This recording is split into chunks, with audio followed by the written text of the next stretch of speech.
ساڵتان لەبێت بینەرانی کورسات دووز من ئاڕۆتۆفیقم لە ئەڵقێم بەرنامەی پانۆراما پێتان گەیشتینەوە. جیهان هەمووی چاوەڕوانی کۆبوونەوەکەی نێوان ئەمریکا و ئێرانە کە بڕیارە ڕۆژی شەممە لە میرنشینی عومان سەڵتەنەی عومان لە کەنداوی عەرەبی بەڕێوە بچێت. ئەم کۆبوونەوەیە هیوایەکی زۆری لەسەر هەڵچەندراوە بە ئەندازەی ئەوەی کە ناوچەکە بەرەو ئارامی و بەرەو ئاشتەوایی بەرێت. ڕاستە کۆمەڵێک گۆڕانکاری نهێنی و شاراوە لە نێوان ئەمریکا و لە ئێران ڕووی داوە کەویش بە حکمەوەی کە ئەمڕۆ بابەتێکی وەزیری دەرەوەی ئێران لە یەشێ لە ڕۆژنامە بەناوبانگەکانی ئەمریکا بڵاو بۆتەوە باز لە دانوستان و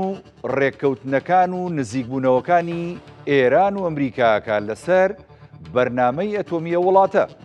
و ئەوان هیوایان هەڵچنیەوە بەم کۆبوونەوانە و مەبەستیانە کە خۆیان و ناوچەکە لە جەنگێکی چاوەڕوانکرا و دوور بخەنەوە چونکە زانی نەبوومان ترامپ هەڕەشەی جددی کرد لە ئێران دانوستانی ناڕاستەوخۆی لەگەڵ ئێران پێشنیاز کرد لە سەرەتاوتی ڕاستەوخۆ بەڵام ئێران لەسەر زاری ڕابەری باڵا خامنایی و لەسەر زاری بەرپرسانی باڵای وڵاتەوە ڕەتیان کردەوە کە ئەوان بیانێت لە ئێسادا و لەم خۆناغەدا دانیشتنی ڕاستەوخۆ لەگەڵ ئەمریکا ئەنجام بدەن بەڵام ڕازی بوون بە دانیشتنی ناڕاستەوخۆ کە لە ڕۆژی شەممە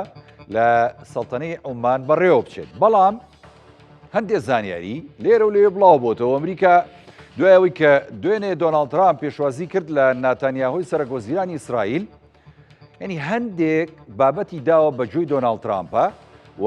وەکو شێوازی ڕێنمایی و استراتیژیشی نوێی داوە بە دۆناڵد ترامپ بۆ مامەڵەکردن لەگەڵ دۆسەی ئەتۆمی ئێران چۆن لە ساڵی 2003 بابەتی ئەتۆمی لیبیا لەلایەن ینی ڕێکخراوی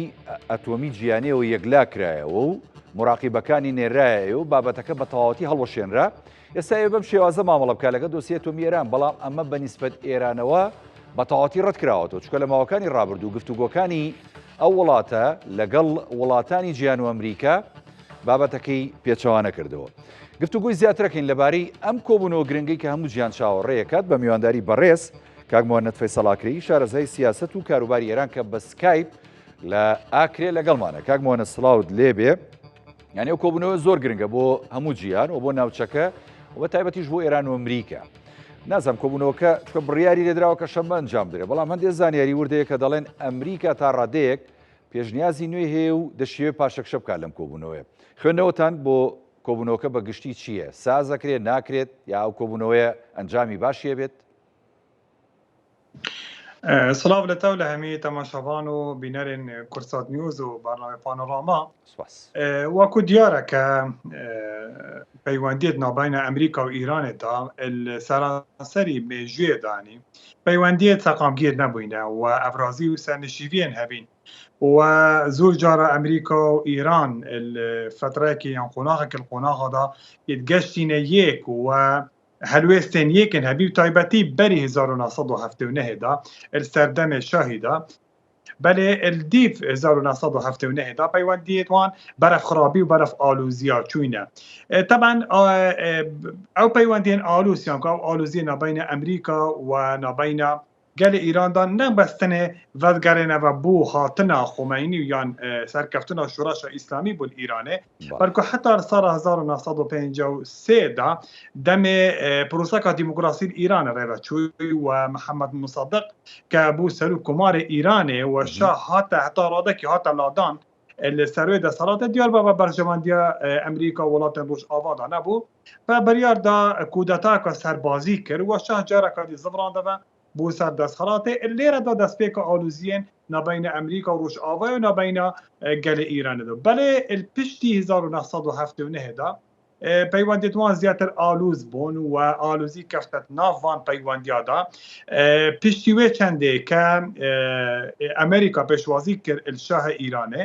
و ئیران ئەوە وەسف کرد کە بە دژمنکارانەیە و با گەرێندێک کە ژمارەکە زورە خوێندکارە ال تەهرانی هێرشی بکەنە سەر باڵوێزخانە ئەمریکا و 50 کارمەند لێ باڵوێزخانە هات بدیل هاتنە گرتن و بابەتەکەەوە لە زور ئالوز بوت نەبەینە ایران و امریکا دا اتوی فتره دا و اگر هنده که 1908 پیوندی دوماهی که تا پچراندن الوی وقتی دا و حتی ابرو و روش با دوای روش سزاین امریکا دست پیکرن بسر ایران و تونتر بون اما بو سالت 8 دا دم کشتر چه بود نابر عراق و نابین ایران دا روش آوا و امریکا بشوازه که آشکرا پاپشتیا رژیم صدام حسین کرد به اگر وینده دا که او رژیم نکاهاتیان که او دست حالاتدار نکاهاتین تهران البرجمادین امریکا و روش آوا دانینه و پشگیری کرنوان با صدام حسینی دبیت اگر هنده کب زودترین دم افضل صلاة برو خدم برای پشتی 8 ساله الوی شرایطا دیار بو که او بوچونا خلط بو و پیوندی مانه و ویش واضح آلوزی پشتی وی شرایطا پشتی حربا کویت دان کشار کویت دا پشتی لیدانا رژیم صدام سال 1991 و انجام دان سر هلدانه همو عراق بگشتی بتایبتی به هرما کردستان دا دیار بو که اجنیت امریکی هاتن بدل کردن اما با در فتح که ایران پیگ خور روش بروش الوی وی دمیدان وی سال دا بهستر بلیب کتن الروش حالات آنا براستا تا گشتوینده که رو خاندن رژیم عراق سال 2003 دا ایران شیا اگر بلاوونا تیرور الزور بین ناوچین عراقه و طایبتی و هر وحب ناوچهش بگشتی دا ایران زیادتر پشگیریا چندین گروپ سربازی بکتن الوی ناوچه دا و هر افعالوزی نافعین امریکا دا سنشیوی و ابرازیا دا مانا و حتی سال 2020 بوا که امتزانین که یکمی روبروبانه و که راستا خوب بین ایران و امریکا دا اویش به کشتنا هر یک قاسم سلیمانی و ابو مهدی المهندس بغدادو که اوش با گرنده که دیفرا ایران هرش کنه سر بنگه که سربازی کل عین الاسدی امریکی بو که اوه یکمی جار روبروبانه و که راستا خوب و هر وها برینگی بدو سالا دا ترامپی او رکفت نامه او اتمی که هاته کرن السردم اداره برینو که دموکراتی ادگل ایران دا 2015 هر وشان دا بر 2018 دا زۆر باشە کاگوانە باشە منەمێ ئەو پرسم لە سەروبەندی ئەم مێژووی کە جەناب داماژەت پێدا کە بە درێژایی پەیوەندیەکانی ئێران و ئەمریکا ینی هەمووی هەوراز و نشێو بوو و پەیوەندیەکی خراپ لە نێوان ئەم دوو وڵاتەدا هەبووە و دوای وەستاندنی ینی پەیوەندیەکانی ئێران لەگەڵ ئەمریکا و وڵاتانی ینی زلهێز بۆ بابەتی ینی وەستاندنی چەکی ئەتۆم و هەروەها پرۆژەی ئەتۆمی ئێران ینی پەیوەندەکان خراپتر بوو. ئێستا قۆناغێکی نوێ هاتوۆتە پێشەوە و ئەمریکا خۆی لە دوای دەست بەکاربوونی ترامپەوە ترامپ داوای کرد کە ینی دانوستاندنی ڕاستەخۆ لەگەڵ ئێران ئەنجام بدرێ بەڵام بەرپرسانی ئێران ئەمەیان ڕەت کردەوە وتیان دانوستانی ناڕاستەخۆمانەوێ. منەمەوێ بپرسم ئێران لەم قۆناغەدا کە قۆناغێکی ئێستیارە مەبەستێتی پەیوەندیەکانی لەگەڵ ئەمریکا باش بکات و دەیەوێت بابەتی چەکی ئەتۆمی لەگەڵ ئەمریکا بە کۆتایی پێبێنێت لە بەرامبەریشە ئەمریکا دەیەوێت پەیوەندیانە باش پێ خود نەخێر دەیەوێت ئێران لەم قۆناغەدا بەچۆک بێنێت. ئەوە دیارە کە بەرنامە ئەتۆمی ئیرانە وەکو دەسەڵاتدارن ئیرانت بێژن و وەکو ئەو وڵاتی کە پشتگیری ئیرانە بکەن نوها بتنێ ئیران بتنی نییە مەسن ئە پرۆژە ئەتۆمی ئە بەرنامە ئەتۆمی ئیرانی هەموو زانین پاڵپشتی و هاوکاریە رووسیا دێتە ئەنجامدان و هەروەها تا ڕادەکی چینی شیال پشت وی برنامه و حتی راده که هم دستهالت دارد ایرانه و هر وها روسیا و چین بجن مافه ایرانه که برنامج اتمی خود مدنی ابکار بخیتنو و هیچ کش سرنینه طالما انه اف برنامج نبیت اگر هنده که ایران چکه که اتمی ابدا زبینیتن ایران بیجیتن ما پیچید بیدن ام چکی اتمی درست بکن بله عقیده ما و باوری ما بوی چندینی که ام چکی اتمی درست بکن چون که بنا گنجیتن وکو برابر بالای وانده بیجیتن ادگل بنماین اسلام بنمالت عقیده امدا لای دیو امریکا و طایبتی اسرائیل چون که براستی اوه نهو تأثیر وانکو کاریگریه که زور هیا سردست حالتدار امریکی لوبیه اسرائیلیه ابتایبتی لوبیه اسرائیلی یه تندراو یانکو یه اکود بچین یه راستا اسرائیلی اوید کنو که دستخلات‌ها اسرائیلی دارن اوان تأثیر که زور هایی سر بریار سیاسی امریکا بجن برنامه اتمی ایرانی نوکه بیتن 100 سال دیگه بیتن مدنیت خود چید برف چکی اتمی و دبیت اگر هنده که هر وقت که هر ساعت که ایران راست خو راب گینیتن که چکو اتمی هی و براگاندن ایرانه بچکو اتمی دم گشنه قناقه که امتدا نشین چه جورانه بکن چه حرکات بکن دجی ایرانه و امریکا بین امر واقع دا بو تعامل کنه گل ایران که بحسب ناوچه کده او دبیجن ام نابید بگینه فی قناقه و اف قناقه دا بیرک لی بیتا برین وکو جنابت آماجه فکری آیا ایران آماده وکو لیبیا مثلا که همی برنامه خو اتمی برای گاوان دانستاندنا رادست امریکا بکتن من از دشم دنیا دم که هیچ شوازه کی بی شوای رازی نابیتن دیف لدوان بر پرسن بالین ایرانی دا او دانستاندنا کنسل برنامه خو اتمی که بسلمینن او برنامه که مدنیه و هیچ حول هنده نه تدان جلای وان و کوچک اتمی دروس بکن الپاشا روجه دا بلکو پیچوانه او دشم دروس کن بله او دروس نکن چون که وان بریار ندایا البرنده دا اوان افغانستان دنادگر امریکا دوین لسروی اساسی چند دا که او دته داد سلمینن بو امریکا کم هیچ نیازه که نیه سروی چند بس ام دبی بیشوازه که ساده توی خالی کشه دانستان دنا نکن باشه به هر بالضبط يعني چکار ناکر يعني تو شروفێکی ساده یاخود لێکدانەوەیکی ساده بۆم دانوسانەوەکی دانوسانێکی گەورەیە و چاوەڕوانێکی زۆری هەموو جیهانەیە لەسەر ئەم دانوسانە منەمێ ئەوە پرسم یعنی ئێستا بە حکمەوە لە دوای 7 ئۆکتۆبر وەکو جەنابیش ئاماژەت پێدا ناوچەکە بەرەو گۆڕانکاریشی گەورە ڕۆیشتووە یعنی هاوپەیمانەکانی ئێران یاخود دەستی ئێران لە ناوچەکە بە تایبەتی لە سووریا لە تا ڕادێکیش لە عێراق زۆر لاواز بووە لە لوبنان بە هەمان شێوە کە نەماوە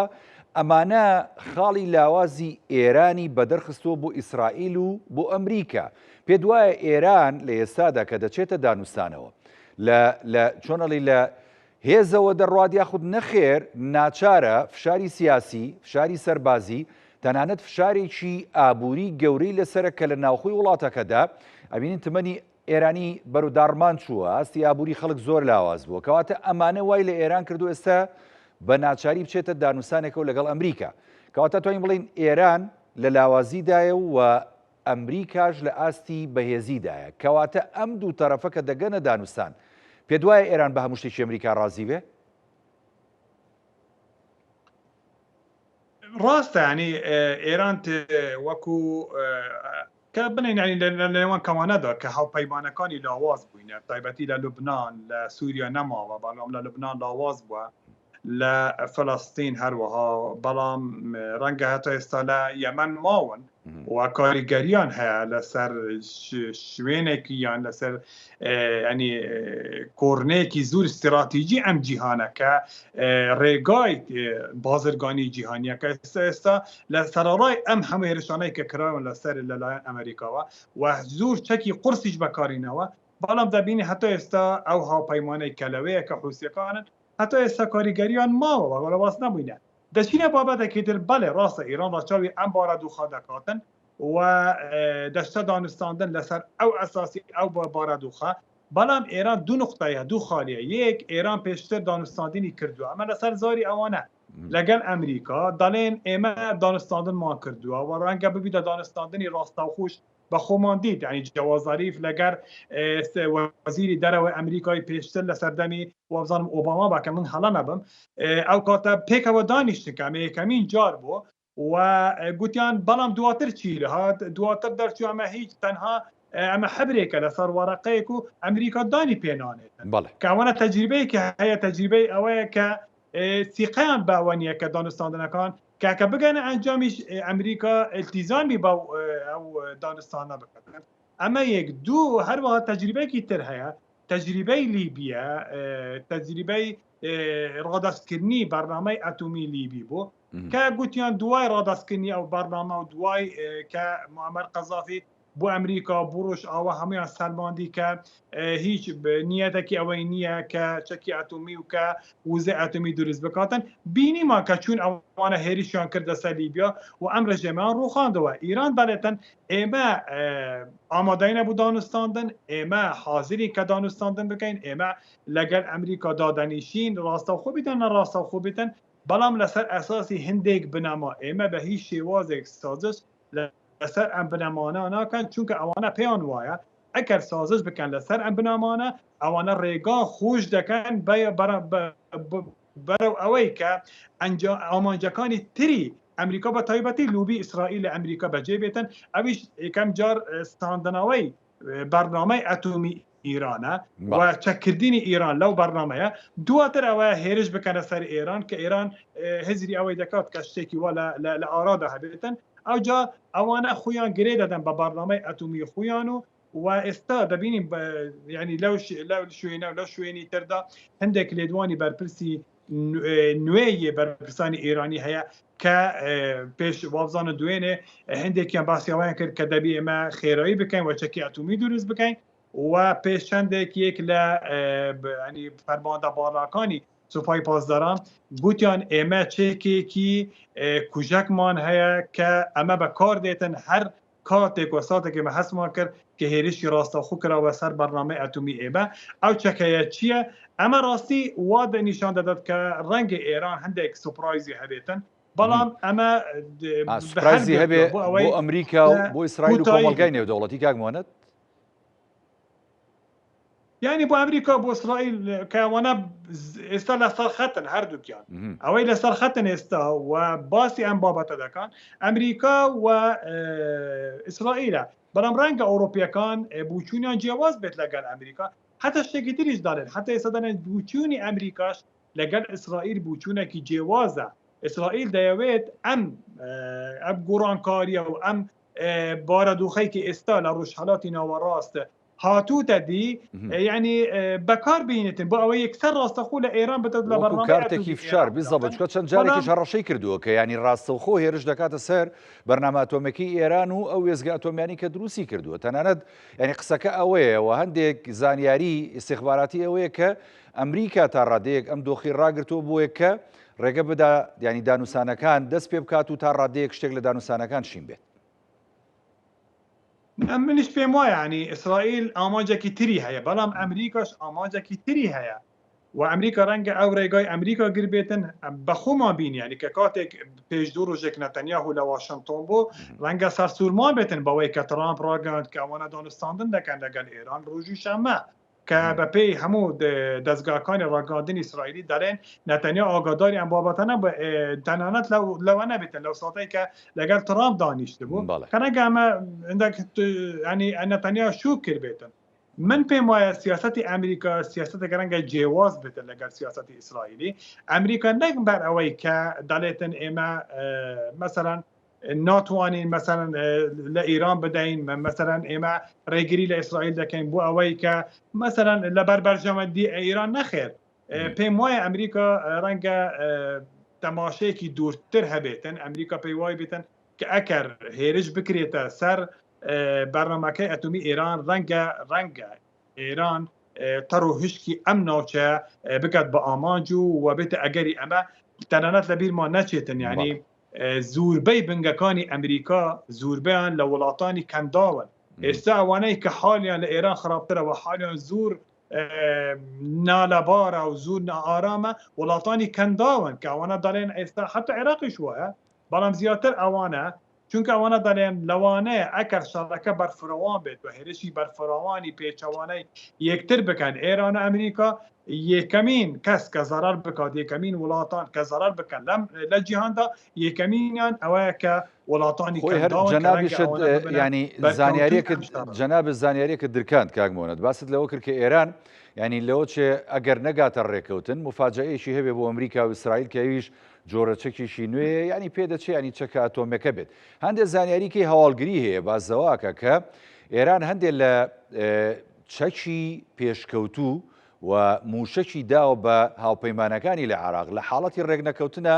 ینی هەندێک وڵاتی ئەوروپیش تەنانەت بکاتە ئامانج لە دۆخی ڕێگنەکەوتن لەگەڵ ئەمریکا لەسەر ینی ئەتۆمی ئێران. بۆ ئەمەیان چیاڵی جەنابەت هیچ وردەکاریەک هەیە لەو بارەیەوە؟ ئازانی کو ئێستا خۆ بینیمان ینی ئیسرائیل و ئیسرائیل و ئێران هێرشیان ڕاستەوخۆ کردیانە سەرێک ینی هەردووکیان خاکی یەکتر یان بردوما کردووە. یعنی نە شتێکی ینی شتێکی سەیر و سەرسوورمان نییە، شتێکی پێشبینی کرا نییە، بەڵکو کراوە ینی بە خۆمان بینی دوو جار ئێران هێرشی کردیتە سەر ئیسرائیل لە ناوجەرگی ئیسرائیلدا بە موشەیەکی ڕەنگێک جوورێک و ژمارەێکی زۆر کەمی موشەکەکانیش بەکارێ نەبێتن و جوورێک لە موشەکەکان بەکارێ ڕەنگە زۆر پێشکەوتوش نەبن. هەروە ئیسرائیلیش هێرشی کردیتە سەر ئێران. ئەمە پێدەڵێن ینی الضربات المتبادلة یانکو الضربة بالمثل، يعني ئەوانە هێرشیان کردە سەر چەند بنگەیەک، ئەوانەش هێرش دەکەنە سەر چەند بنگەیەکی تر. ئێرە بابەتەکەی دەبێتە بابەتێکی مەترسیداری تر، یعنی باشە ئەگەر بێتن و ئەمە لە ئارادا ئێستا بەحث دەکرێت، ئەگەر بێتن و ئیسرائیل و ڕەنگە کردبێتە هەرەشەش دوور لە زاری دوور لە بەرپرسانی ئێرانی ڕەنگە بەرپرسانە زۆر باڵا نەبن، بەڵام ڕەنگەشتی واش هەبێتن و ڕەنگەشتی واش هەر معقول بێتن ئەگەر ئیسرائیل هێرش بکاتە سەر بنگەکانی ئەتومی ئێرانی لەوانە ئێران هێرش بکاتە سەر بنگەی ئەتومی ئیسرائیلی کە دەیمونە ئەگەر ئیسرائیل ئەمە لە ڕووی فیزیکیەوە لە ڕووی ئەسکەریەوە لە ڕووی ینی جوسیاسەکەی مەتەماشە بکەین ئەگەر ئیسرائیل هێرش بکاتە سەر بنگەکانی ئەتومی ئێران بەخود زەدان ینی خاکی ئێران خاکێکی بەرفراوانە و ئەم شوێنی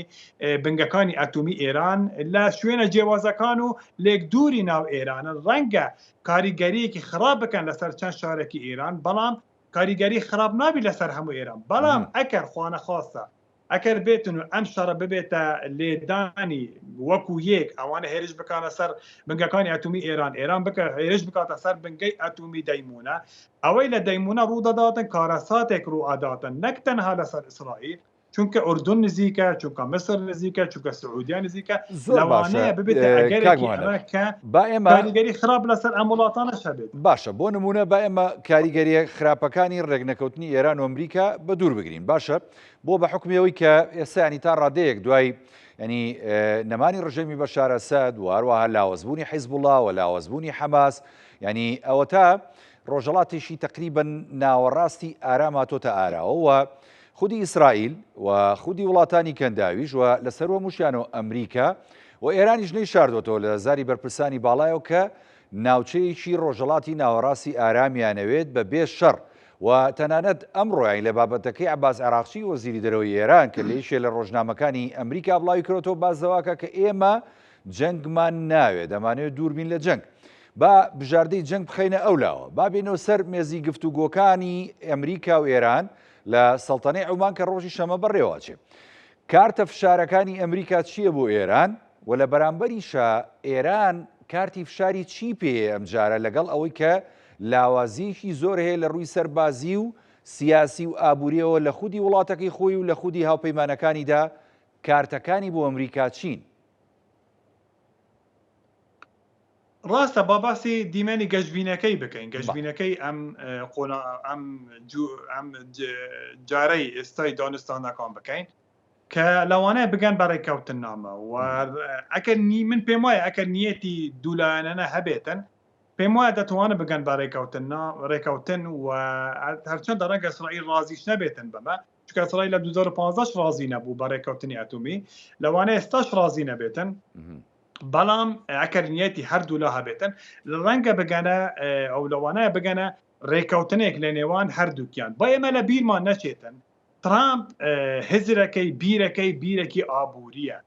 ئێران ئەگەر ڕاستە ئێران لە ڕووی سەربازیەوە ڕەنگە وەکو هاوپەیمانەکان لاواز بێتن، بەڵام لە ڕووی سەربازیەوە لە ناوخوودا ئێستا ڕەنگە ڕۆژانە نەچێتن ئێران هزاران موشکی نوێ نمایش نکاتن که ئەمە بۆ یەکەمین جارە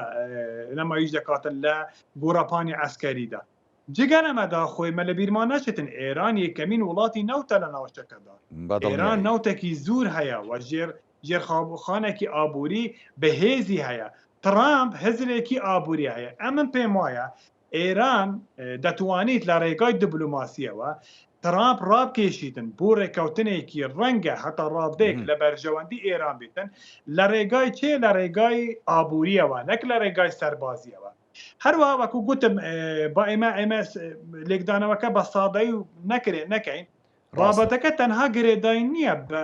بەرنامەی ئەتومی ئیرانەوە نەخێر بابەتەکە بە ناوی بەرنامەی ئەتومی ئیرانە لە 2015 هەروە بوو بەڵام ئەم ڕێکەوتنە کە ئەگەر بکرێتن لە نێوان ئێران و لە نێوان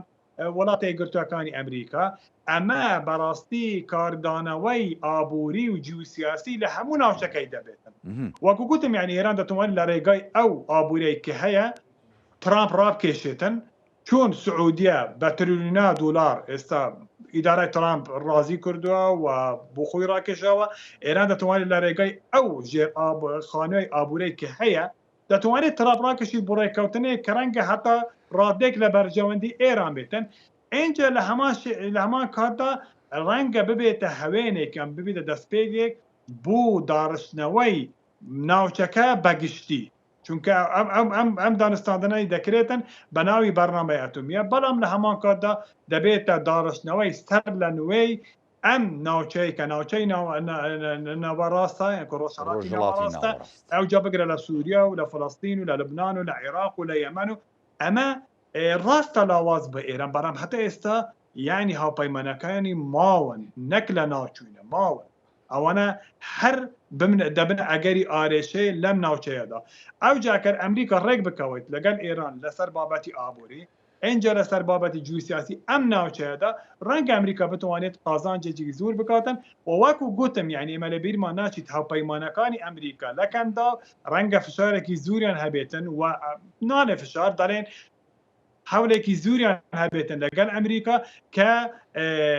تکایەتان لێ دەکەین لەگەڵ ئێران ڕێک بکەون ئەم شەڕە تووشی ئەم ناوچە دەکەن بەڵام ئەو کاتە ینی پێدوانیە ئەوتە خۆت ئاماژەت پێدا ینی هەموو ناوچەکە سوودمەند دەبێت ئەگەر ئەم ڕێکەوتنە بکرێت و زۆربەی ئەو وڵاتانی کە بەشدارە بن و لەم ناوچەیەن بە ئەمریکاشەوە ینی لە ڕووی ئابووری و بازرگانیەوە سوود دەبینن و ئێرانیش ینی بەڕاستی بە دەرەجەی یەکەم سوود دەبینێت و ئابوووریەکەی بوژێتەوە بەڵام ئەو کات لە بەهێزبوونی ئێرانێکی بەهێز دەڕووی ئابووری و بازرگانی و پێدوانیە ئەی مەترسێکی زیاترە بێ بە تایبەتی بە نیسبەت ئیسرائیل و هەندێک لە وڵاتانی کەندا و آخر کێشەکە لەوەدا تو دەزانێت چ لە سیاسەتی نێودەوڵەتیدا لە دیبلۆماسیەتی نێودەوڵەتیدا دەڵێ مراعات المصالح المتبادلة يعني تو يعني ڕاچاوی بەرژەوەندیەکانی هەموو وڵاتەکان بکەیت ئەتو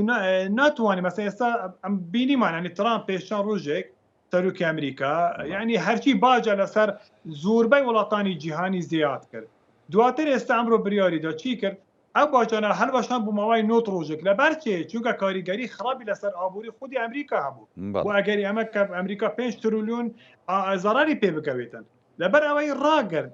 چونکە لە سیاسەتی نێودەوڵەتیدا لە دیبلۆماسیەتی نێودەوڵەتیدا شتێک نییە بە ناوی ئەوەی دەبێ هەموو شتێک لە خۆم بیتن هیچ شتێک بۆ تەرەفیتر نەبێتن بولانێتتر نەبێتن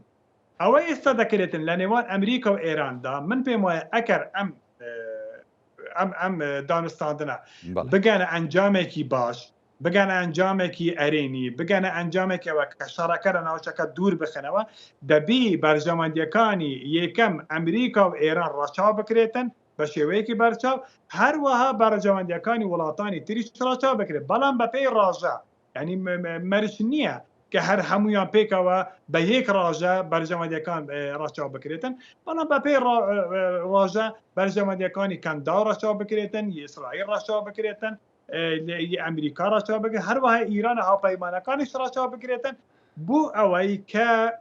هەر یەکێک لەم تەرەفانێکی ئێستا لەدا ئەمە تەبانەکە نیەتی ئەوەی هەبێتن کە بگەن بە ئەنجامێک